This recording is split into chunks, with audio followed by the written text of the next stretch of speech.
Kurapika du clan Kuruta. Son personnage est l'un des plus élaborés de Hunter x Hunter, et pour cause, car son naine représente l'une des facettes les plus riches et les plus complexes de tous les systèmes d'énergie que l'on peut trouver dans les mangas. Vous ne trouvez pas ça complètement aberrant qu'un Hunter censé être débutant comme Kurapika arrive en seulement quelques mois à élaborer et à maîtriser parfaitement un naine qui lui permette de rivaliser avec la brigade fantôme? C'est justement pour répondre à cette question qu'aujourd'hui on va plonger dans les aspects les plus profonds et les plus méconnus du naine afin de comprendre comment Kurapika a réussi à débloquer une puissance absolument phénoménale en si peu de temps. Salut à tous, c'est Hunter404 et aujourd'hui on va s'intéresser au plus puissant pouvoir de Kurapika qui au final va se révéler être l'une des techniques les plus ouf de Hunter x Hunter.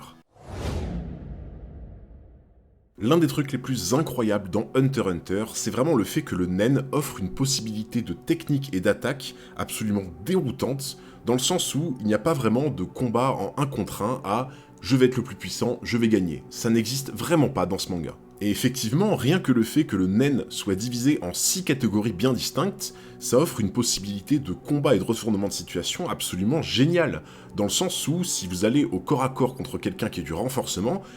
statistiquement vous aurez moins de chances de l'emporter que si vous vous mettez de loin avec de l'émission. Et en partant du principe que chaque catégorie de naine va être plus ou moins adaptée à un style de combat, au final ça laisse une place énorme à la stratégie en plein combat, mais surtout à la stratégie pour élaborer sa propre technique de naine, à savoir son Hatsu. Quand on regarde un peu ce qui se fait dans Hunter x Hunter, on peut mettre des coups de poing absolument monstrueux renforcés aux naines, on peut matérialiser des chaînes, ou encore on peut carrément invoquer des déesses. On va pas se le cacher, ça fait déjà des milliers de possibilités en plein combat, mais en plus de ça, le truc le plus dingue, c'est littéralement qu'il existe encore d'autres catégories dans le Hatsu. Et souvent ça va prendre la forme de pouvoirs reliés aux naines qui vont avoir un style extrêmement particulier. Ça peut s'apparenter par exemple sous la forme d'une guérison physique comme le Hatsu de Biscuit, ou d'une guérison mentale comme les capacités de flûte de Senritsu. Et ça peut encore prendre d'autres formes très particulières, à savoir de l'exorcisme qu'a pu pratiquer Aben Game pour se débarrasser de la bombe de Boomer. On va également avoir des pouvoirs reliés aux malédictions,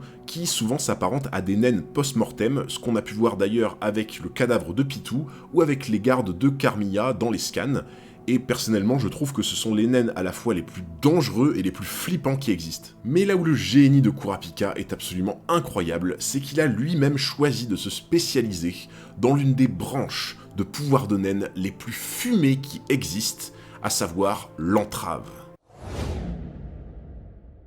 Si je vous parle du mot entrave, ça doit vous évoquer de vieux souvenirs pour certains d'entre vous, entre autres les anciennes versions Pokémon, sur lesquelles Psycho Quack utilisait une attaque qui vous empêchait littéralement d'utiliser votre meilleure attaque à vous. Et bien le principe d'une entrave, c'est exactement ça, à savoir vous empêcher d'utiliser partiellement ou totalement une capacité, une attaque ou une action que vous comptez faire. Et en l'occurrence, dans le monde d'Hunter x Hunter, le fait d'utiliser une entrave sur le Hatsu de quelqu'un, donc sur une de ses capacités, ça serait déjà extrêmement fort. Essayez juste d'imaginer un seul instant une personne qui va utiliser une entrave sur la capacité Janjanken de Gon, s'il peut même plus utiliser son point pour renforcer son coup, clairement, on n'est pas du tout sur le même combattant. Vous voyez un peu le délire? Donc maintenant, essayez d'imaginer quand quelqu'un comme Kurapika utilise une entrave, non pas sur une capacité de Hatsu d'un personnage, mais sur l'entièreté de ses capacités, à savoir un Hatsu sur son naine et l'utilisation de son naine de manière générale. Si on aborde ça d'un point de vue très concret, donc par exemple en plein combat, est-ce que vous pensez pas au final que n'importe quelle technique de naine qui soit la plus puissante possible, la plus forte qui soit, elle sera toujours moins forte que le principe de mettre en Zetsu forcer quelqu'un et donc de l'empêcher tout simplement d'utiliser ses capacités et il redevient un simple être humain qui ne peut même pas utiliser sa propre énergie. En fait, à partir de ce constat, ça veut dire que le principe même de couper l'énergie vitale de ton adversaire,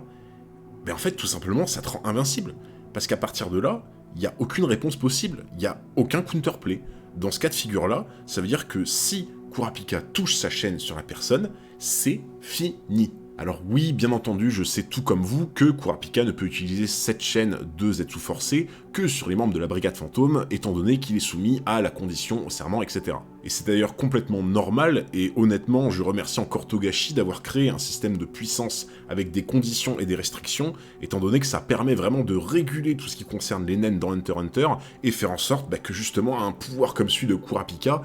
soit pas complètement fumé sur tout le monde, et que en fait, il y ait personne qui puisse l'affronter réellement en un contre un. Donc oui, effectivement, le pouvoir de Zetsu Forcé de Kurapika, ça fait partie des styles de pouvoir de Nen les plus puissants qui existent, même s'il peut l'utiliser que contre la brigade, mais j'ai envie de vous dire, ça ne nous explique pas pourquoi ce pouvoir de Kurapika, il est aussi puissant et comment il a pu le mettre en place en si peu de temps. Et c'est vraiment quand on commence à s'intéresser un peu plus profondément à la manière dont Kurapika a élaboré son Nen pendant plusieurs des mois d'entraînement, qu'on se rend compte que Kurapika a vraiment conçu son Nen et toutes ses techniques de manière générale de façon à systématiquement créer un avantage et à creuser l'écart de puissance et d'information entre lui et son adversaire. Est-ce que vous ne trouvez pas ça bizarre que toutes les conditions et les restrictions qu'est obligé de s'infliger Kurapika pour pouvoir utiliser son Nen de façon optimale, ce soient toujours des choses qui soient en rapport avec sa propre vie, le fait qu'il va vivre ou mourir,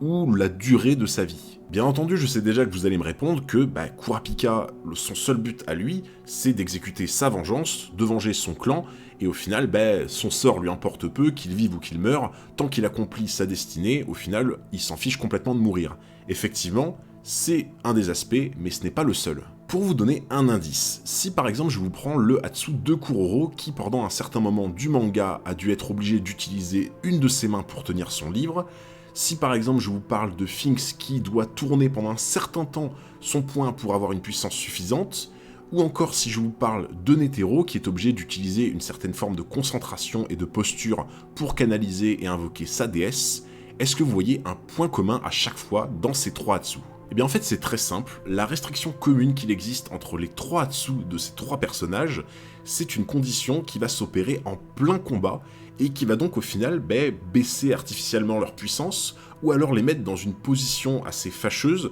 une position dangereuse sur laquelle ils ne peuvent pas forcément se défendre. Donc techniquement, ça veut dire que la restriction qui est imposée à l'un de ces trois personnages, c'est une restriction qui va vraiment impacter et avoir de l'influence sur le cours du combat, et qui même potentiellement peut le faire perdre. Et du coup, si vous comprenez maintenant là où je veux en venir, vous devez vous rendre compte que le génie stratégique de Kurapika a pensé qu'il valait beaucoup mieux mettre en place une restriction qui soit davantage quelque chose de plus contraignant sur la vie de tous les jours, mais qui n'aura absolument aucun impact au cours d'un combat. Étant donné que Kurapika n'en a absolument que après la brigade fantôme, au final, la restriction de perdre la vie s'il utilise sa chaîne du Zetsu forcé,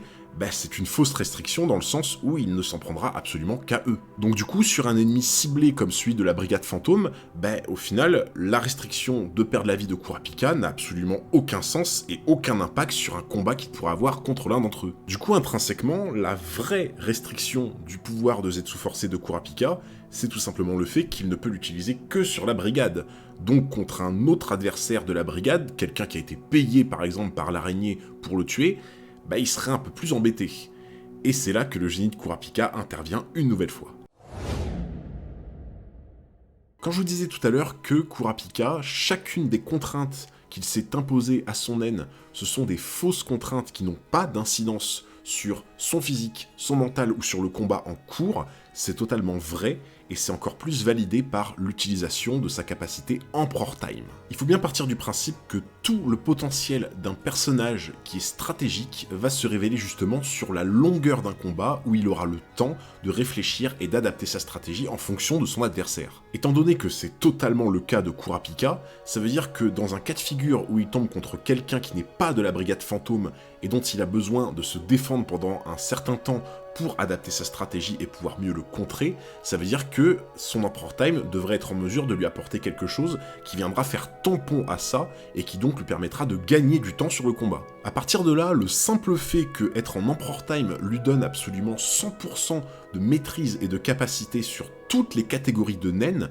ça lui offre un panel absolument incroyable, un aspect très complet dans le combat qui au final lui permet vraiment de tanker un maximum le temps de trouver une bonne stratégie. La première fois que j'avais vu l'utilisation d'Emperor Time de Kurapika, je m'étais dit, mais attends, la restriction doit être absolument monstrueuse pour pouvoir bénéficier de 100% dans les 6 catégories de naines. C'est quand même dingue. Et bien dans la même optique que pour la chaîne de Zetsu forcé, Kurapika va encore optimiser le kit de technique de naine qu'il a, en particulier pour l'Emperor Time, étant donné que la seule vraie restriction pour utiliser l'Emperor Time, c'est de sacrifier une partie de son espérance de vie pour pouvoir bénéficier des 6 catégories de naine à 100%. Donc encore une fois, ça veut dire que Kurapika a optimisé son naine de manière à ce que les restrictions et les conditions qu'il a pour Emperor Time comme pour la chaîne de Zetsu forcé, eh bien ce soit des restrictions qui n'ont pas cours sur le combat et qui ne le gêneront pas pour remporter la victoire, étant donné que on a pu voir que dans l'arc de Yorkshin City,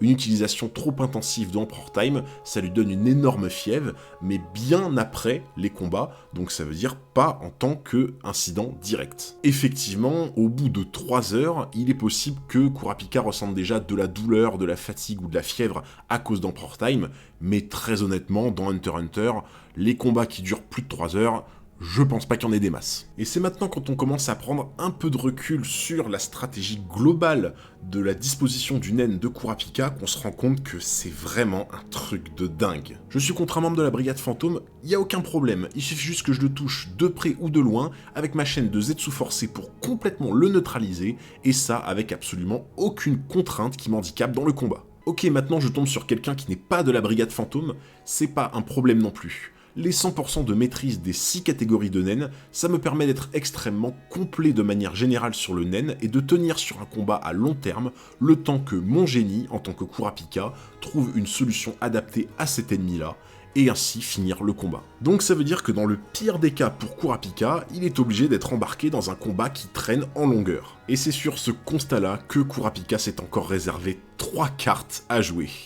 Ouais, c'est pas une blague. Sur un combat qui est forcé de continuer en longueur, est-ce que vous trouvez pas que c'est une capacité absolument ouf de pouvoir utiliser une chaîne qui vous permet de vous régénérer ou de réparer un membre en seulement quelques secondes? Suite à ça, est-ce que vous trouvez pas ça extrêmement intelligent d'utiliser justement le Ko en sachant pertinemment que la capacité précédente de régénération avec sa chaîne, ça lui permettra potentiellement avec le Ko de faire beaucoup plus mal, mais s'il se prend un coup et un retour de bâton derrière, de se soigner instantanément comme s'il n'avait absolument rien reçu. Et enfin, est-ce que vous ne trouvez pas ça extrêmement judicieux d'utiliser le In sur la chaîne qui va être quasiment indétectable pendant tout le combat, de sorte à ce que sur un combat prolongé justement, une erreur d'inattention où l'adversaire n'utilise pas le Gyo, ça peut être fatal et directement se faire toucher par la chaîne et perdre le combat. Quand on fait un peu le bilan de tout ça, on se rend compte que tout le plan autour du naine de Kurapika, ça consiste à t'amener d'un point A à un point B sans que tu puisses vraiment avoir de réponse. Et au final, il t'amène exactement là où il veut, quand il veut, de sorte à toujours te mettre dans une position où tu vas être désavantagé par rapport à lui. En fait, Kurapika a compris qu'en optimisant toutes ses capacités de naine dans un seul but et vers une seule voie, ça permet non seulement qu'il soit plus puissant sur un combat, mais ça permet également de restreindre toutes les possibilités de l'adversaire, et au final, ça lui donnera l'impression d'avoir été conduit au fin fond d'une cage sans s'en être rendu compte. Ce qui va donc représenter tout le génie de Kurapika dans cette vidéo, c'est que c'est le seul qui est pensé à utiliser des restrictions très lourdes, mais qui n'ont en aucun cas cours et influence sur le cours du combat, et qui en même temps, grâce à toutes ces optimisations dans son naine, lui permettent de t'amener exactement là où il veut, quand il veut. J'espère que cette vidéo vous a plu, dans tous les cas n'hésitez pas à vous abonner à la chaîne pour de futurs épisodes et à lâcher un petit pouce bleu, un commentaire, ça fait toujours plaisir. Merci beaucoup pour votre force, c'était Hunter 404 et je vous dis à très bientôt pour un nouveau combat.